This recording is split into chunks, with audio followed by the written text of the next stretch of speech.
Okay, hi everyone. For one, I was so excited I was able to get your grades back to you this morning. It was supposed to be last night, but life. And this has been an amazing term. I just think the revisions have been incredible and everybody's stories are going so well. And it was such a pleasure to come back after winter break. And as I was telling everybody, being so incredibly sick, to have such great, revisions happen and exciting changes in your stories. You energized a not energetic person. So thank you. I want to encourage, sorry, I want to encourage all of you to be sure you look at my announcement for Module 9 because I have a couple of really great links on the art of revision and ways to make your revision better. So I do want to encourage you to look at that, and that'll post it midnight my time tonight, which I think is 9 East Coast. And so there's just a lot of advice on, because you've been revising for an entire term now and you're like, what is left? How can I do more to this story? And unfortunately, there's always more you can do to your story. So here's some ideas and ways to go about it. And then also, when we're done with today's session, I will send a Word document out, but I'm going to send it to everybody in the class as well, that shows the session, has the links for that are in the announcement, and some new material on revision as well. So, and I think I've said this to all of you, but as a reminder, I want to say all along your creative writing in this class, the top score available has been proficient. And now for this final version of it, top score is going to be exemplary. So you really want to focus on, have I been doing exemplary work already? You don't know because I haven't told you. How do you up your game to make sure that everything is the best it can possibly be? And proficient is a low A. It's not like proficient isn't great. It's just, don't we all want to be the best we can, right? So there's great ideas on revision. And one of the things I want to recommend, especially if you find you're not making a lot of revisions, that I will see, because I have one version of your Word document. I download your new one now and I compare them. So I want to physically see the changes you've been working on. And so if there aren't a bunch of changes, my first thought is, well, you didn't try that hard on this. There aren't a bunch of changes, but maybe you don't need them. That's where the comment space is helpful for you, because you can be like, I thought about this and I tried this and I did all these things. And in the end, it went back to the way it was. And here's why. Great. I just want to know that you really went through the process of trying revision, even if it doesn't change your product that much. That's fine. And, if your story ends up, if you're pretty close, then, explain why I experimented with this, I experimented with that. I thought it ruined the voice of my story. So I went back to what I had. And also you'll run out of time. So there could be like, I tried all these experiments, none of them worked. And now I'm out of time. And here you go. Right. All of those are valid reasons that your story wouldn't change much, but it's important, if it doesn't change much, to explain to me why, because otherwise I'll think, oh, you didn't work very hard on this.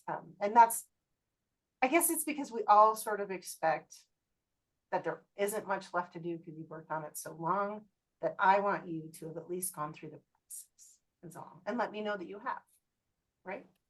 And for each of you, I'm pretty sure I talked to you, but I want to emphasize again that your story will come down to still having some kind of universal theme, like a big idea that it's about. A lot of times we'll term this the big so what of your story, like why should we read? And you'll decide what that is. And when you were in 510, they were asking you to talk about universal themes. And a lot of times people say love is the universal theme.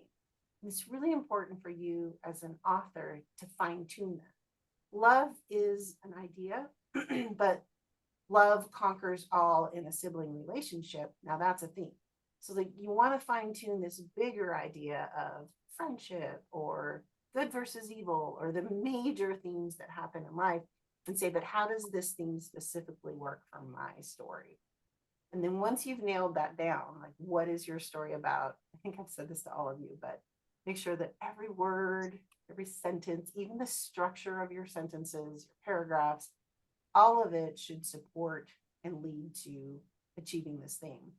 And for example, for one student, I was commenting on how there's a little bit of good repetition in the story. The student is building a set of words that happen 2 or 3 times through the story, but it's reinforcing this theme that the student had. So the repetition was an important rhetorical device to build up an idea that was happening at the end. And so that's the kind of thing I want you paying attention to. It's not necessarily that, say the smell of vanilla keeps showing up in your story, and I'm making this up off the cuff, and you know how badly this can go. If the smell of vanilla is repeating in your story, great. If it's reinforcing something like how a memory sense or a recognition is happening to reinforce the theme, if say love conquers all is the theme, which is really too generic, the smell of vanilla might be reinforcing that sense of love, right? So it's the idea that they can have an oblique relationship to whatever your story is about, but everything should be serving the ultimate effect to creating this story and having it have the meaning you want it to have. And all stories have meaning, or they're not worth reading. That was kind of abrupt. Okay, any questions about that heading into revision?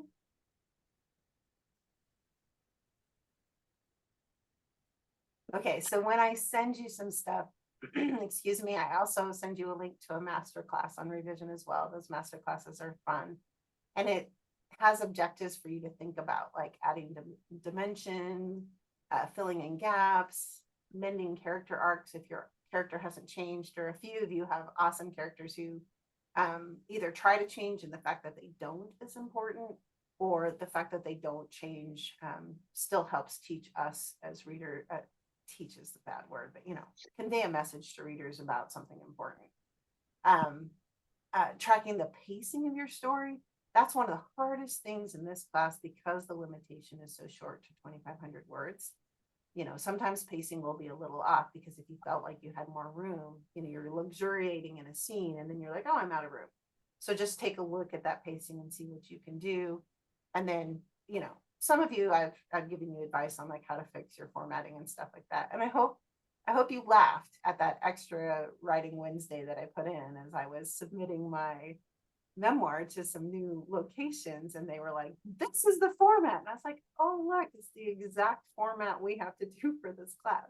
So I shared it with you to say I'm not crazy. They really do sometimes give you very specific guidance on what your product should be like that you turn into them, and if you don't get it right, that will be a reason that they'll reject it without ever reading the content, which is unfair, it feels, but at least you know how to fix it. Okay, and then and in the attachment, I'll send you an email. I do show you, if you want to join our Slack thing, it's nothing to do with like commercial or trying to sell you anything. It's just a writing community group. And I do, for future sessions like this, we post, sometimes Sarah helps me because I'm scatterbrained, but we post what the Zoom link is and when it's happening. If you want to come back and join these writing workshops, you're always welcome because you've been in my class before. Okay.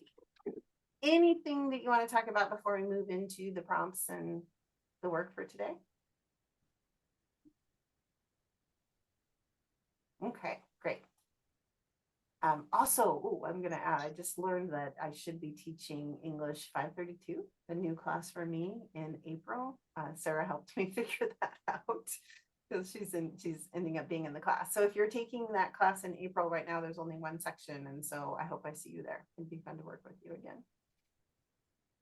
What I want to do today is I want to read a flash piece of fiction from Sarah Freely that hopefully will inspire us to be thinking about creative writing, like kind of get our creative juices flowing.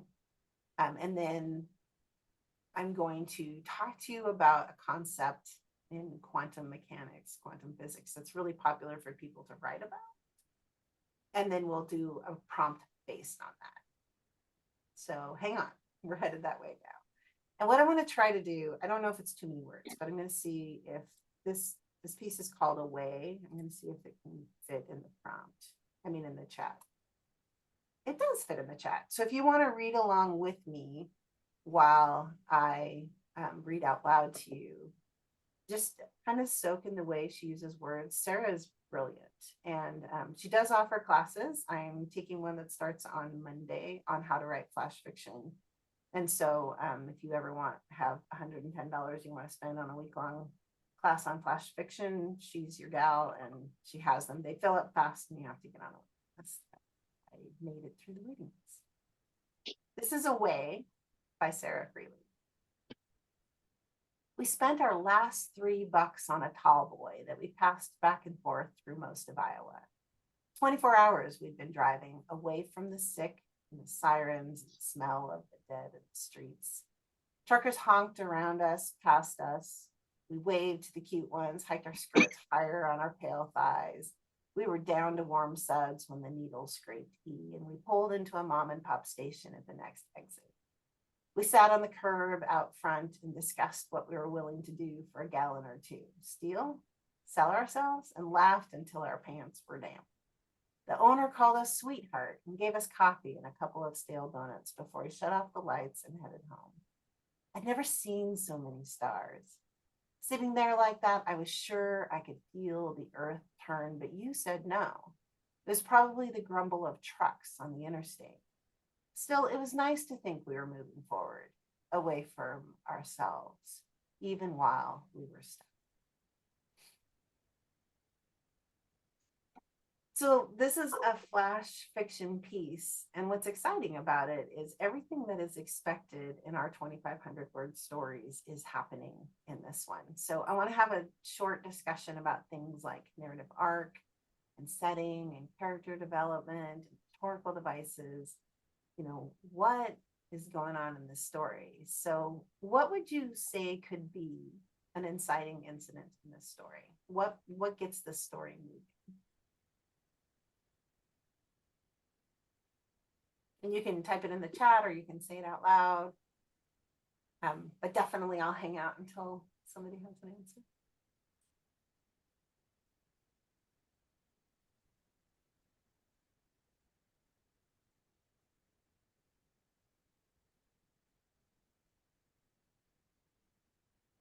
And I feel like this one isn't in the first sentence, possibly.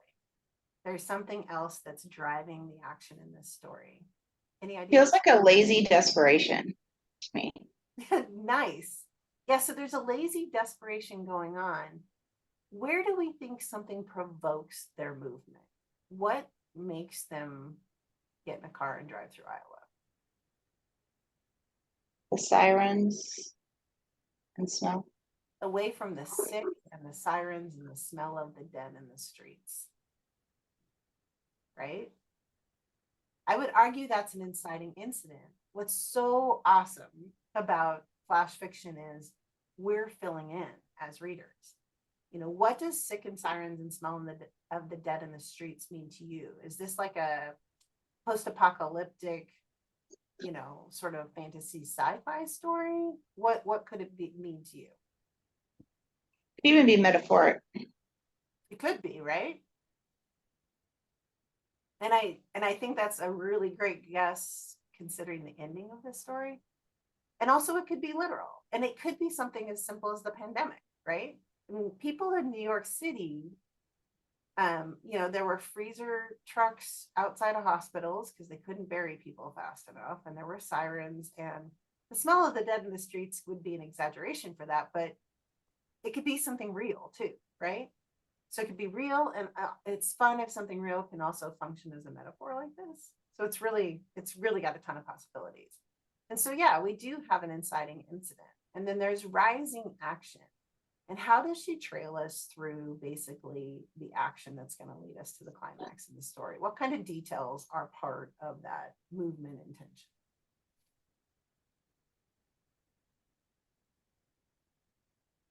Part of it's the dwindling resources, like where the gas is, the needle scraping E, and they're wondering how they're going to continue to go.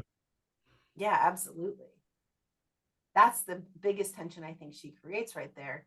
And it's adorably, it's the wrong word, but sophisticatedly tied to the warm suds in their tall boy, right? And the fact that a beer like a tall boy is the color of gasoline. We can picture the kind of bubbles as gasoline goes to empty, or tall boys going to empty. And of course, they would finish tall boy before they drive across all of Iowa, but that wouldn't help the story, would it? So she builds that tension for us. And And then we can see their desperation. So what's the climax in this? Like I feel like this story is very subtle. It's climax.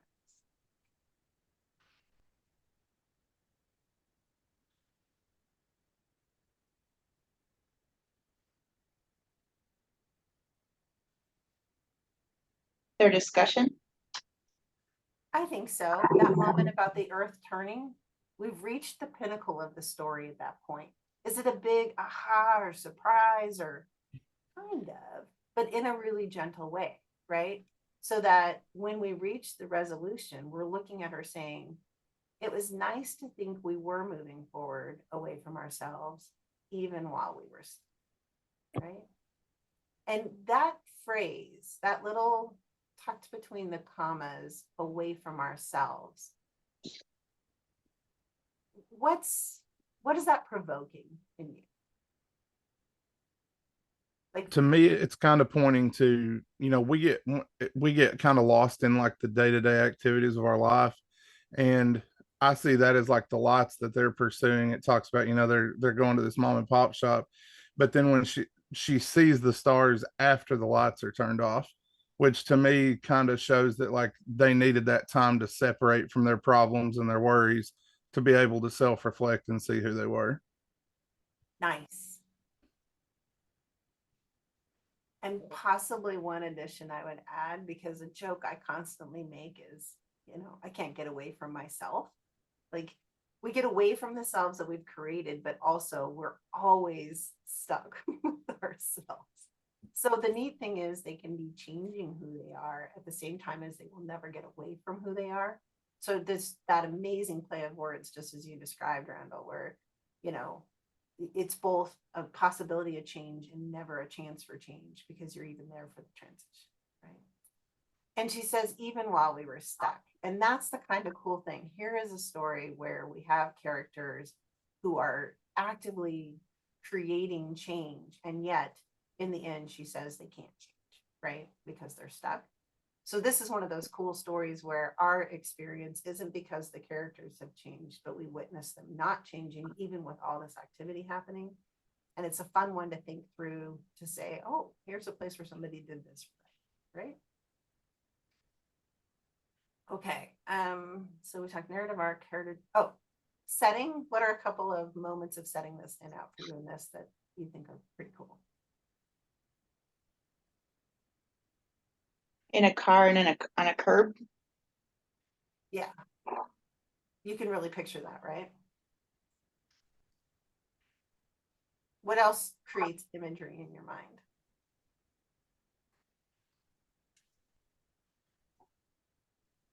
The phrase about the sick and the sirens and the smell of the dead in the streets, it kind of Definitely. creates this, hellish image from behind them, whether it's metaphorical or literal.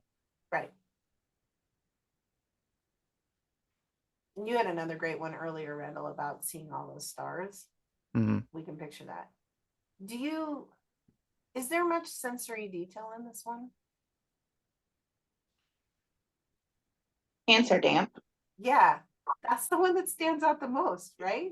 Because Stale we never donuts. talk about laughing until our pants are damp. Nobody admits their pants are damp, right? So how fun is it for her to have picked a sensory detail that's unexpected? And that's Okay, wait a minute. So earlier in the story, they were hiking their skirts up, but now they're in pants. Right. What are the pants? What word isn't she saying? Oh, She's not saying panties, right? And that's a yeah. really complicated word in today's culture, right? A lot of people believe you can't talk about panties, like it's too diminutive and disrespectful to women to say we wear panties. And so she just says our pants are damp, right? Great catch, Sarah, because then it causes us to pause and think about what that really is.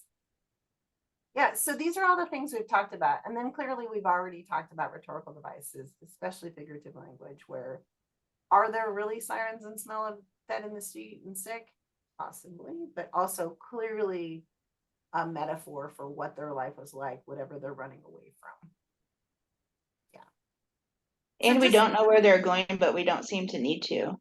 Yes, exactly. Because they don't know where they're going, do they? and the title helps us get there. They're going away from themselves.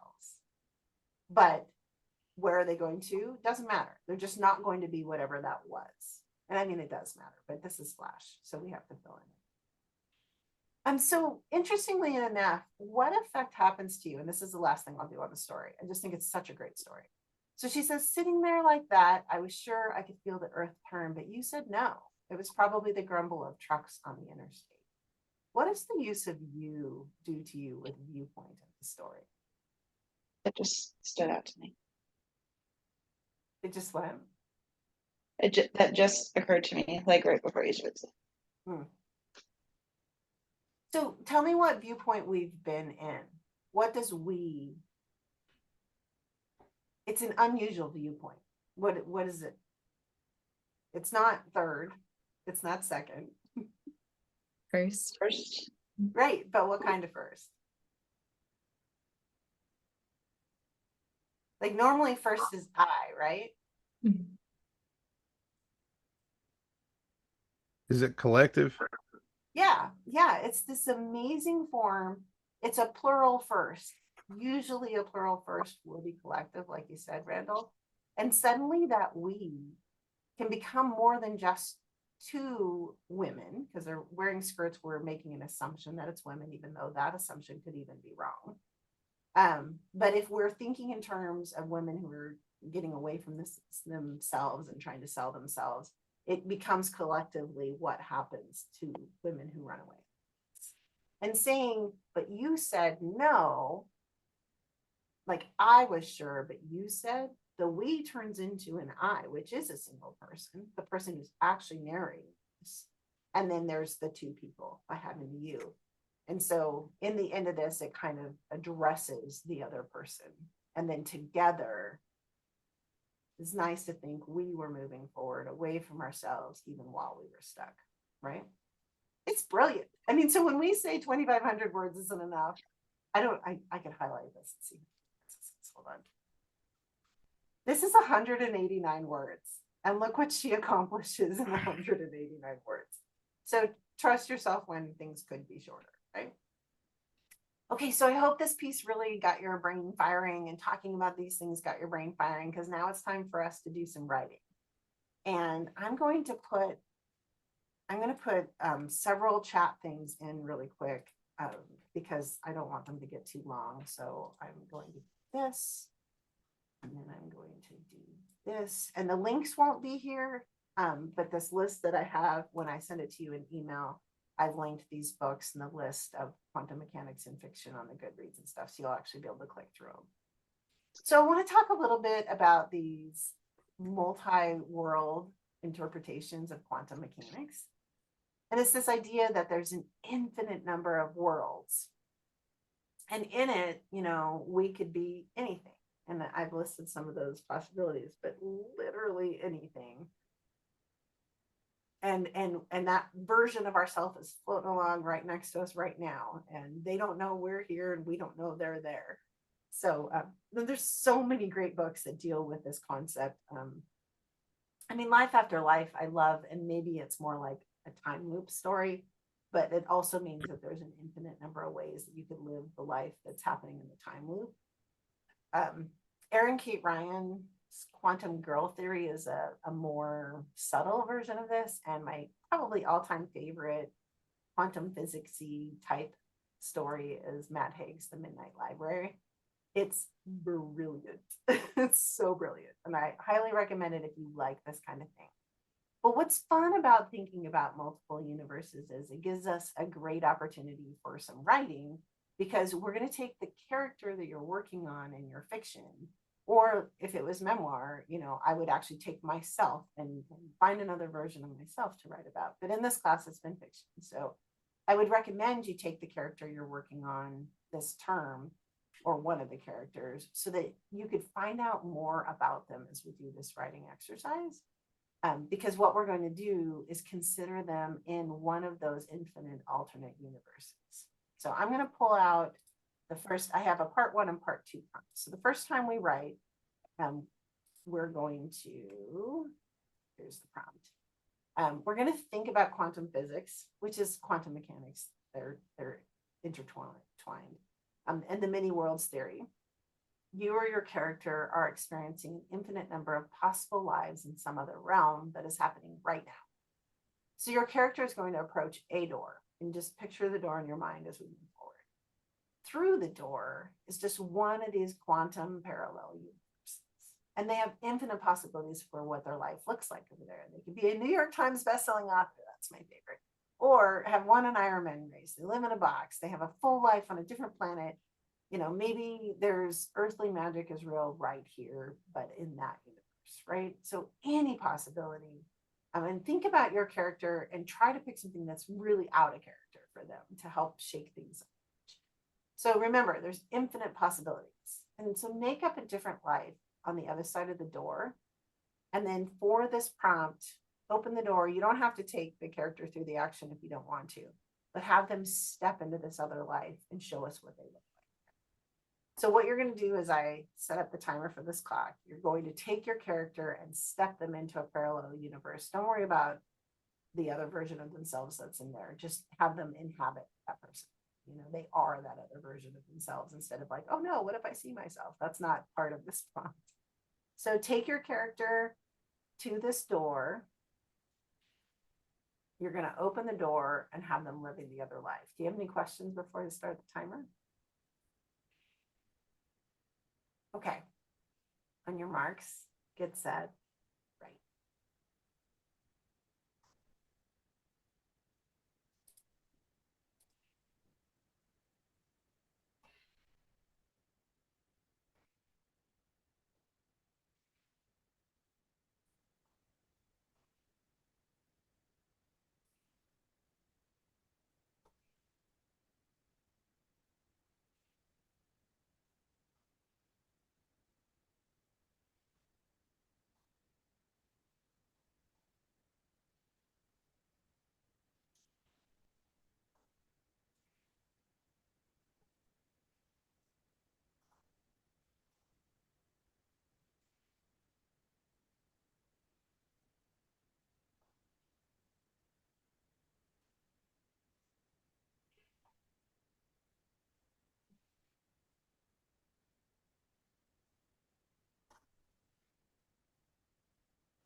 You have about a minute left.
Okay, go ahead and try to wrap it up.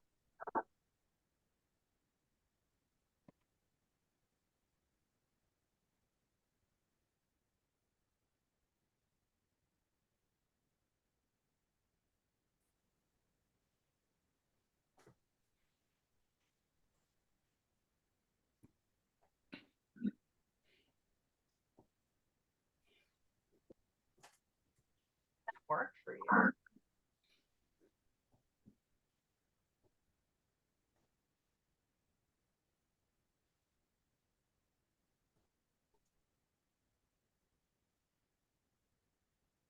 Really, at least gave you something to write since you're still writing.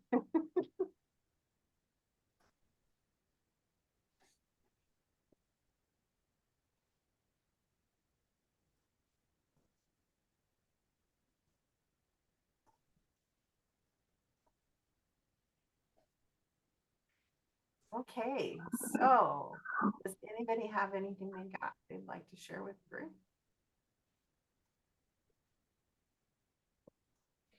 I can go first. Okay, thanks, Suzanne. Blood ran down her hands like a river. She gripped the weapon like a lifeline, tying herself to her best friend. Emily turned back to Lydia. Lydia considered her for a moment before, you'll need more practice, obviously. Emily took the rare compliment before wiping her latest victim's blood on her pants. She did it, though, without instruction, without hesitation. The bond became tangible. They were blood-bound and blood sisters in this moment. Emily knew Lydia would never truly be satiated, but she was now. The neglect, the obsession, all in the past as the two mended their friendship. They would always be together forever. Standing up. I can't believe you went there. That is so awesome.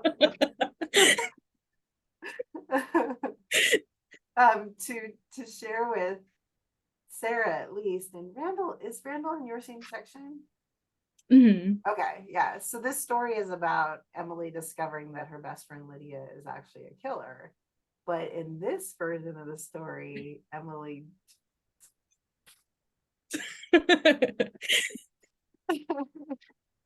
this is out of our normal process, but tell me a little bit about what it felt like to write Emily.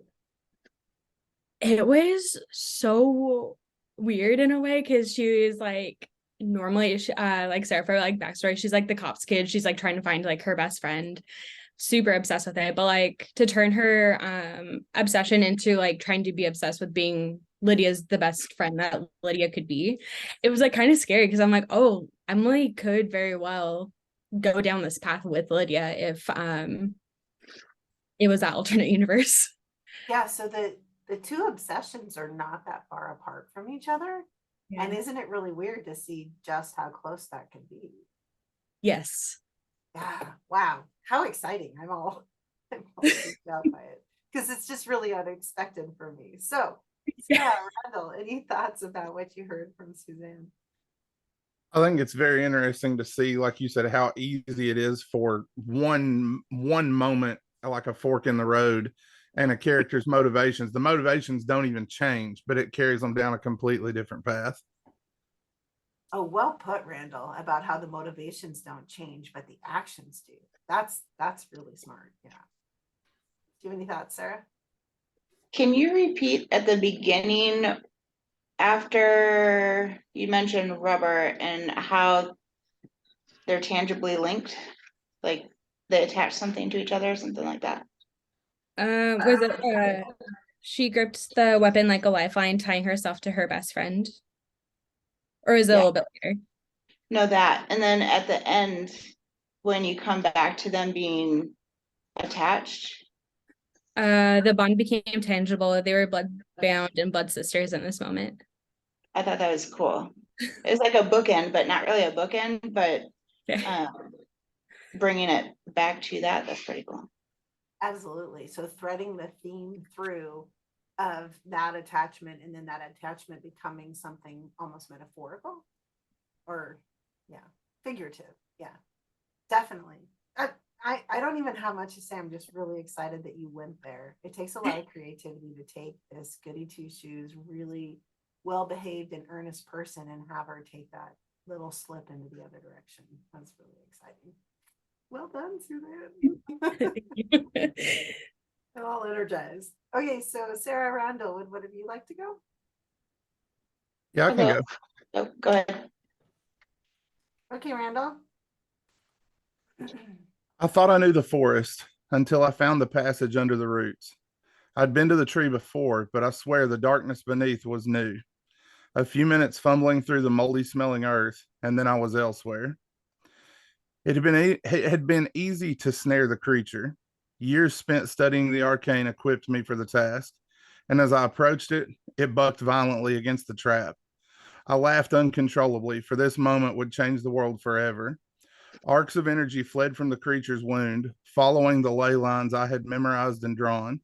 The power rushed to me and filled my chest, and for a brief moment I gasped in fear at the sudden infusion. Such a trace amount and so much power. I would achieve my goal.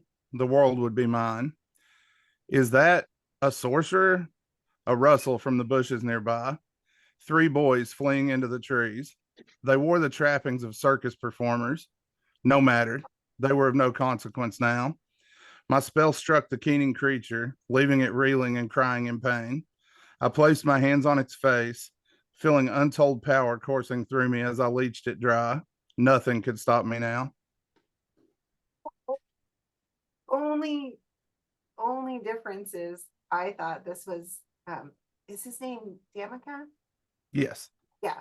I thought Demica was this person. And if you had made that Demica, Mhm. it would have Yeah, been it actually, that was the intention. Yeah, I did. It is Demica. Oh my gosh, I can't believe you did it too. Oh my gosh, I was over here going, oh my gosh. I don't know who the 3 boys are then, because it was Demica and I remember his name, but Basically, I imagined it as in this alternate universe, he's taken a path that leads him to be the sorcerer, and someone else is in the place that he stood in the trees. okay, yeah. Yep.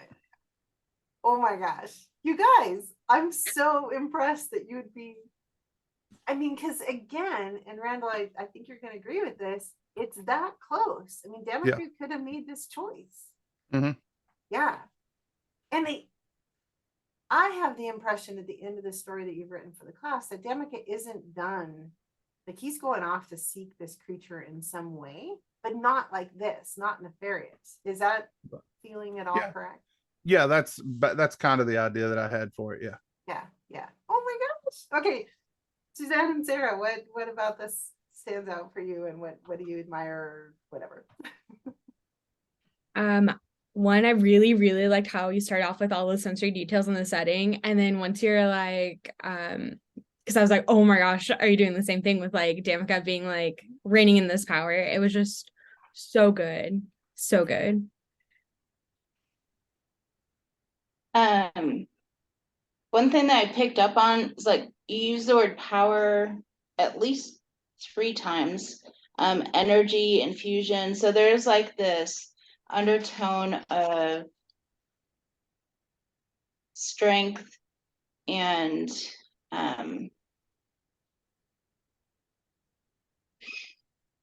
power, and it kind of lends to the mystical and almost like superhuman kind of energy or power. So I thought that was kind of cool.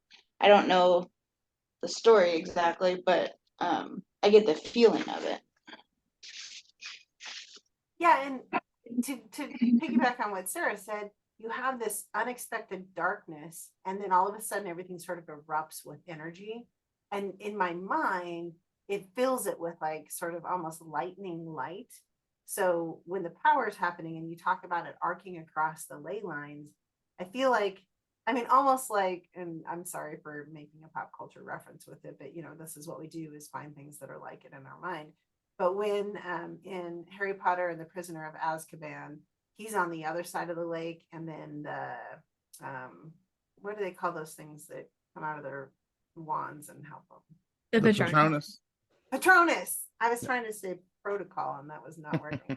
When the Patronus lights up everything, I almost have that same feeling, except for more guided because of the ley lines and kind of this arcing feeling. But still, that same just white, blue, blinding, you know, power and energy. And like Sarah says, like there's just a strength behind it that belongs to the creature. And then I'm so mad that he's actually leeching it dry, because I wanted to believe that he wasn't going to be able to handle it. I'm so mad at him for being evil, but it's fantastic. what I can't believe you went there either. This is so great. Any other thoughts? Okay, so I think Sarah's usual storyline doesn't have as much chance for the fantastic, but I'd love to hear what you wrote. Cassie opened the school door and tripped, slamming her head on the hot pavement. When the darkness passed, she opened her eyes and saw the largest field of dandelions she'd ever seen.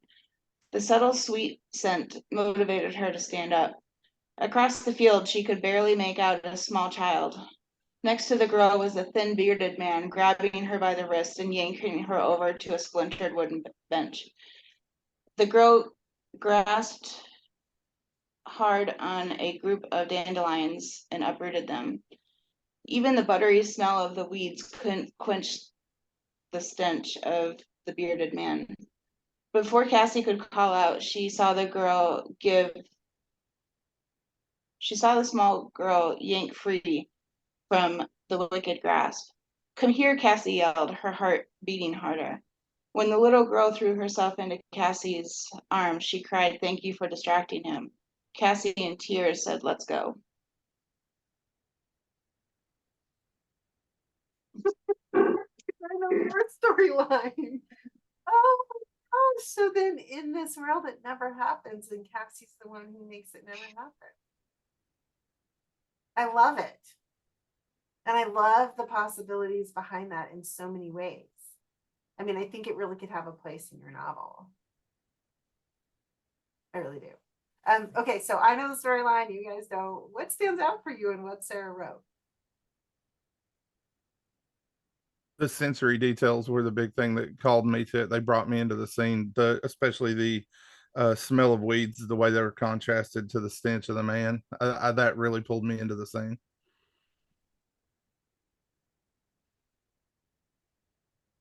I definitely agree with her. I know those sensory details were so good. And then like is this like time travel, or was it like alternate like universe trying to save the self?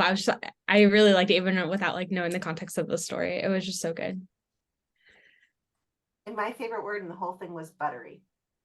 Because dandelions, like who among us hasn't taken a dandelion and the light under your chin? And buttery is dandelion, right? Even though the smell is so much more acrid than that, it doesn't matter, because dandelion and buttery, buttery is such a positive word, and you bring it in right at that transition when everything changes for the better. And so it's almost like highlighting the fact that what was almost like something dark and dank and awful instead switches, and she runs into Cassie's arms. Oh God, that's so inspired. We don't even need part two, but Sarah, that was awesome, unexpected and wonderful. Okay, so y'all are amazing. You don't have to be as amazing in part two, because wow, you've already accomplished so much this morning.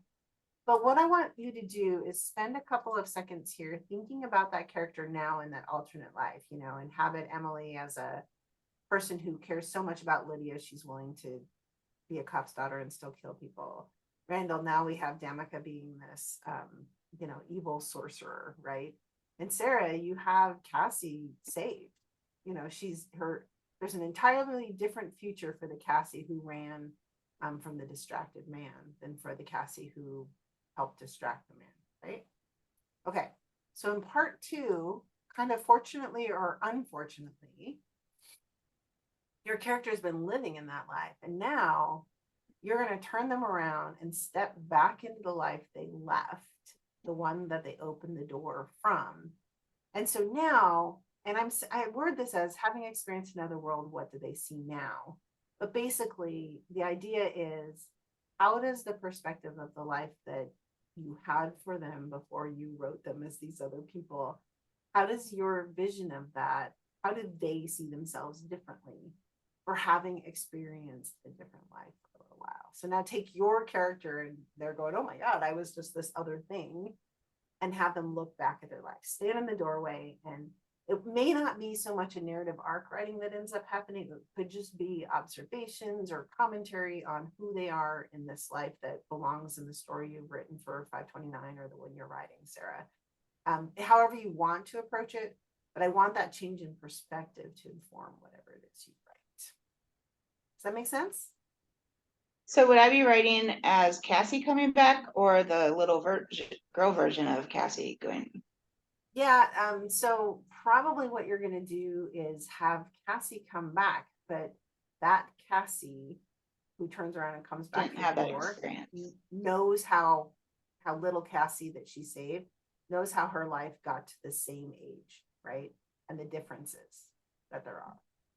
So having known what stopping that event did for little Cassie that she saved, should then like imagine what her life would be to bring her to the same age and how she'd be different, and then turn around and look at Cassie's current life. Right? Does that make sense? Just basically, I'm wanting you to see what happens when your character was so dramatically changed. And Cassie would be if that event hadn't happened, right? Or just different, not changed, but different, because it wouldn't have never happened. Yeah. Okay, so try to work on the observations that you can make knowing this different depth that's sort of possible in your character that you never thought was possible until you shook them up. Okay. On your marks, get set.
We have just over a minute left.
Okay, time is up. Go ahead and wrap things up, please.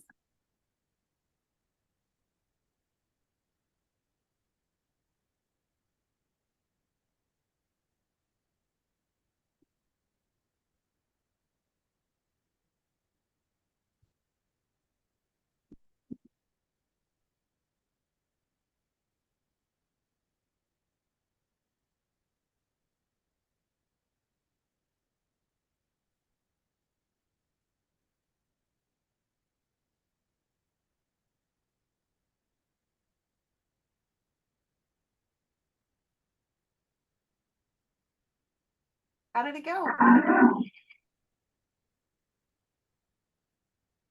I got a nod. I don't know if I did what I was supposed to do, but Doesn't matter. Writing is go. really what matters, right? Does that mean you're eager to go? Do you want to start? Sure. Okay. Thanks, Sarah. Cassie's heels clicked on the tiles of the castle-like social services building.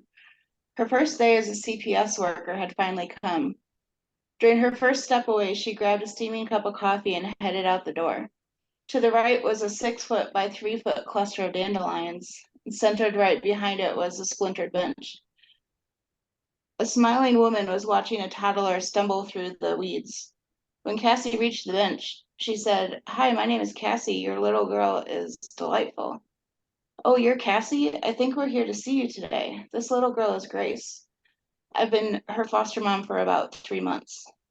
"Then you must be Sandy," Cassie said, smiling at her as her 30-year-old stomach knot finally started to uncoil. Wow. I love it because what you did was continue to make Cassie somebody who could be involved in kids' lives and to be literally at what seems like the identical bench. It's as if, I mean, it's still Cassie, but it's as if she's the social worker who should have been there all along for the little Cassie who was there. And she's making sure it doesn't happen to anybody else. Is that an interpretation that works? Awesome. I'm sorry. I jumped in on top of Suzanne and Randall. What thoughts do you two have? I'm sorry. No, that's what I was going along lines of, oh, she's now the hero and someone else's I thought she wished that she would have had in that situation didn't occur from alternate universe. So I thought that was really cool. At least for my interpretation. Yeah. I was drawn to the parallels of the dandelions and the fact that now it seems like there is a good adult child interaction going on rather than what we saw in the alternate universe, and she's kind of been able to see it both ways now, so she understands even more how important what she's doing is. And I'm super fascinated by the 30-year knot. Yeah, that was very cool. You're implying that this Cassie probably got a knot, and we know from having had other reading, and it's something you could put in your writing, that maybe, so this Cassie still had that experience, but the knot begins to unwind because she's able to help other people. Is that a close to an interpretation? Are you asking me? Mhm. Yeah. Like, do you know hope yet so. what you mean by that 30-year knot beginning to uncoil? So my intention was to have Cassie as like being a social worker because she didn't experience the trauma that Okay. the little girl was saved from. But there's still a knot. Yeah. Which I think could do a lot metaphorically with generational trauma, you know, and the idea that Cassie still carries sort of the gene for it, even if she didn't have the experience. That's what I'm wondering. Just a thought. Awesome. I'm really excited how this prompt is turning out today. Who wants to go next? I can go next. Okay, thanks. Was she a monster for killing with her best friend? The alternative, the sense of loss, the anguish, all for what? So one mystery could be solved. Lydia told Emily the night they went looking for Rosalie's body. They trusted each other, the forgiveness. But now Lydia's skull was bashed in by her own hands, just for what? Closure? To prove she could be something great, to absolve her guilt from Rosalie dying in the first place. Was she a monster for killing her best friend? She saved so many lives in the process, but now she had to find the will to live. She would have to walk this earth without either best friend, alone. Maybe this is why Lydia killed Rosalie, so Emily wouldn't have to ever walk this, or no. Ooh, the writing. So Emily wouldn't have ever to be alone. Okay, awesome. I don't want to jump on top of Sarah and Randall this time. So what are your thoughts on what you heard? The piece about, I think you said her goal was bashed in. Is that how you said it? Yeah, like her skull's bashed in. Yeah. Yeah. To me, that kind of had like it was something she carried back into I don't know how to say it, I guess the real world rather than the alternate world. And it almost seems like the experience hurt her even more by having to have been there and seen, yeah, things could have gone worse, but still, it still sucks. Yeah. I'm not sure I'm following the characters as well as I could or should. The person that's questioning, is she the one that murdered somebody? She murdered in the story before, like all the alternate, she ends up killing her best friend to save herself. Okay. So she isn't made out to be a villain in general. Because I was thinking, like, if she's supposed to be a villain, she may not really be if she's questioning whether or not this should have happened. But good observation. Lydia was the villain in the original story, and Emily didn't know it until this final moment in the original story. And so Suzanne's alternative is she joins Lydia in being evil just to make sure they stay friends. Or in this version, she and Lydia had a fight. I know in an early version of it, they both seem like they're going to die, but it seems now as if Emily's going to survive. And I love that option because Emily's entire life is going to be so hard because of the nature of not only finding out what Lydia did, but then having to stop Lydia. And so, her life's going to be so hard. And that's, unfortunately, you'll read it everywhere. We love to see our characters suffer. I think, especially in memoir, that's too bad. But we do love to see them suffer. And so trying to imagine how Emily's going to live in this future life. This is nice, the way that having made your character consider not for real in this story, joining Lydia has made more sophistication for what happens at the end. Yeah, good job. Thank you. I do like her better, not evil, but wow, that blew my mind when you read. Okay, Randall, do you want to read what you got? Sure. Okay. I woke once more to the moldy smell, blinking the grit of dust from my eyes as I awoke. Sparse light flickered through the roots above my head. I was beneath the tree again. Was it all a dream? Tears flooded my eyes as I remembered the Zephyr dying beneath my touch. I fumbled quickly for the open air. I had to see my hands. I blinked against the blinding light, heart racing as I looked to my palms. There, the faded scars from opening the trap. I breathed a heaving sigh of relief. I had saved the Zephyr. The leaves whispered as they danced overhead, and I plopped against the rough bark of the tree. My horse whickered nearby. It had been on edge since we left the circus, and now it was feeding off my own anxious nerves. I sang quietly until it calmed down, a smile spreading over my face as I did. I had believed myself wrong, a failure for so long. The vision had shown me just how much evil there really was in the world. I continued to sing as I mounted my horse, leaving the tree behind. No more guilt, I thought. Mother would be proud of the man you've become.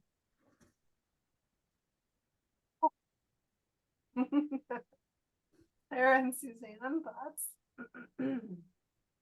I like the leaves whispered and danced.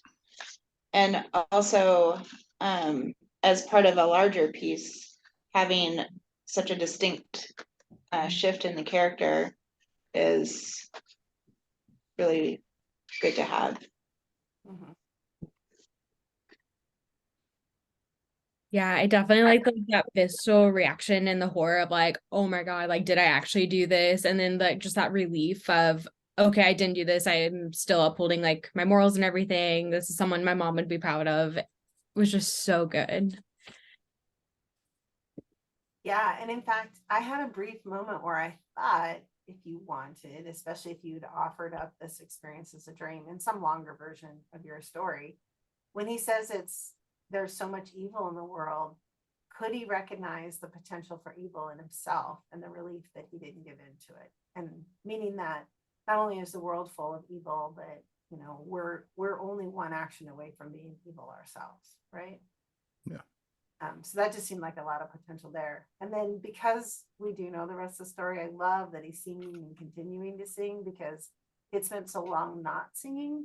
And that tie between his singing that's connected to his mother and then this observation that his mother would be proud of him.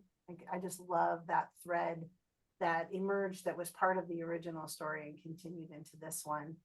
And it makes us like Demica a lot that he's resurrected this thing, this gift that his mother gave him that he didn't even know that he had, is just a piece of creating a bond between your reader and this character.